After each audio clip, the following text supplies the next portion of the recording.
Fizemos essa reportagem para saber em que pé andava e recapitulamos os eventos todos da morte do Lindomar, né? Começamos com a morte dele, que era o último fato e o mais impactante.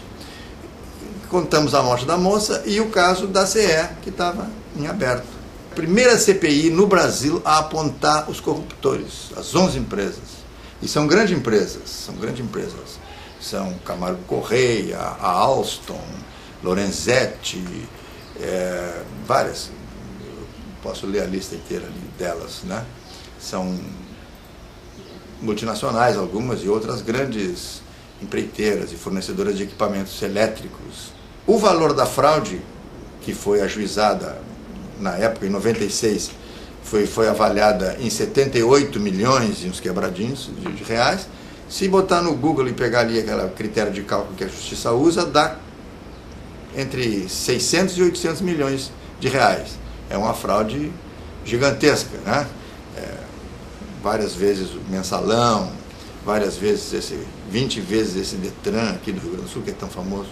Para nossa surpresa, apareceu uma ação, duas ações, movidas pela viúva Julieta Rigoto, que é a mãe do Lindomar e mãe do Germano Rigoto.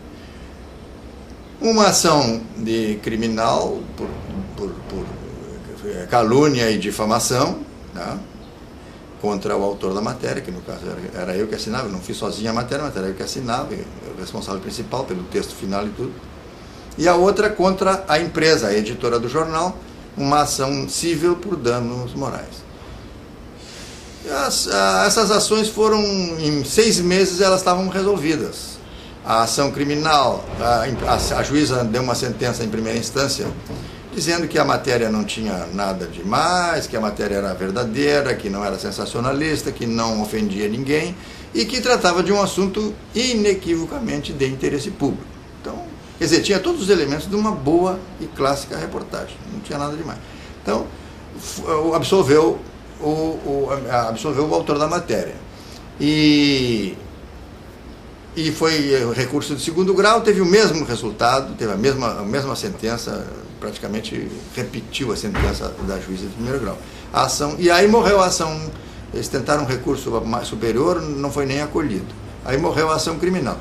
Mas a ação civil, que foi arquivada inicialmente por decurso de prazo, porque ela se baseava na extinta lei de imprensa, e portanto tinha um prazo de 90 dias para iniciar a ação, e ela foi iniciada depois de 90 dias.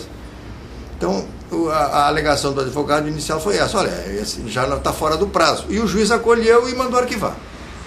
E ficou arquivado. Só que nesse meio tempo, o arquivamento ocorreu em agosto de 2002, e nesse meio tempo o Germano Rigoto é candidato ao governo do Estado. Se elege em outubro de 2002. Em dezembro de 2002, o Tribunal de Justiça, os advogados da senhora Julieta recorrem ao Tribunal de Justiça, pedem a reabertura do caso, o Tribunal de Justiça reabre o caso, derruba a decadência, alegando que a Constituição está acima da lei de imprensa, e que, portanto, o que valia é o que estava na Constituição, não o que estava na lei de imprensa. Derrubou a decadência do prazo, julgou o mérito e condenou a empresa a pagar uma indenização. Quando houve essa intervenção do perito, nós fizemos uma edição especial do nosso jornal contando essa história. Contando a história toda, que até então a gente estava confiando na justiça, né? Vamos resolver com a justiça, eu não gosto muito de usar o jornal para defesa própria, para autodefesa. Acho que isso é uma coisa que não é muito correto do ponto de vista ético. Então eu evitei muito usar o jornal nesse caso, né? E aí talvez tenha sido um erro, o caso se estendeu demais. Mas aí decidimos fazer uma edição contando essa história toda, e ela teve grande repercussão, não na imprensa, que a imprensa continua ignorando o assunto, mas na internet, teve uma grande repercussão na internet, e a família nos procurou tentando um acordo e tal, mas a proposta de acordo que eles fizeram era completamente absurda. Eles exigiam uma nota de retratação nossa. De que nós vamos retratar se a justiça diz que a nossa matéria é correta, precisa e atende interesse público? Aí a gente dizer que a dona Julieta nunca tentou fechar o jornal.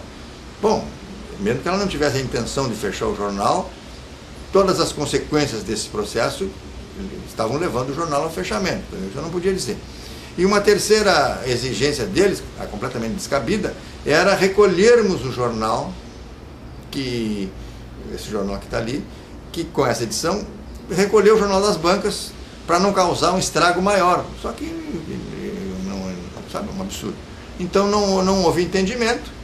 Depois que o Observatório da Imprensa publicou um artigo do jornalista Luiz Cláudio Cunha, né, descrevendo todos esses fatos que eu resumi aqui, e isso aí teve uma grande repercussão, foi reproduzido no país inteiro, até fora do país, né, e agora, de novo, depois com esse processo de bloqueio das minhas contas e do meu sócio, também está havendo uma grande repercussão.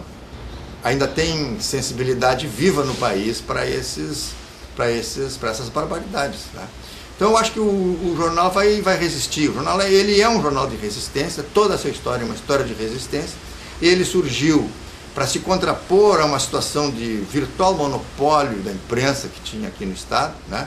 Ele nunca pretendeu ser um jornal, um grande jornal. Ele simplesmente defendia a ideia de que não se pode ter uma única voz, não se pode ter um grupo só, porque quando surgiu o jornal, o grupo RBS aqui no Rio Grande do Sul estava praticamente sozinho. E o discurso deles todos era esse, que essa era uma tendência internacional, que nos Estados Unidos era assim, que nas regiões, nos estados, ficava um grande grupo e depois grupos menores, grupos especializados, grupos segmentados e tal, mas que um grande grupo de comunicação. E o jornal surgiu exatamente para contrapor a isso, dizer que isso é uma bobagem.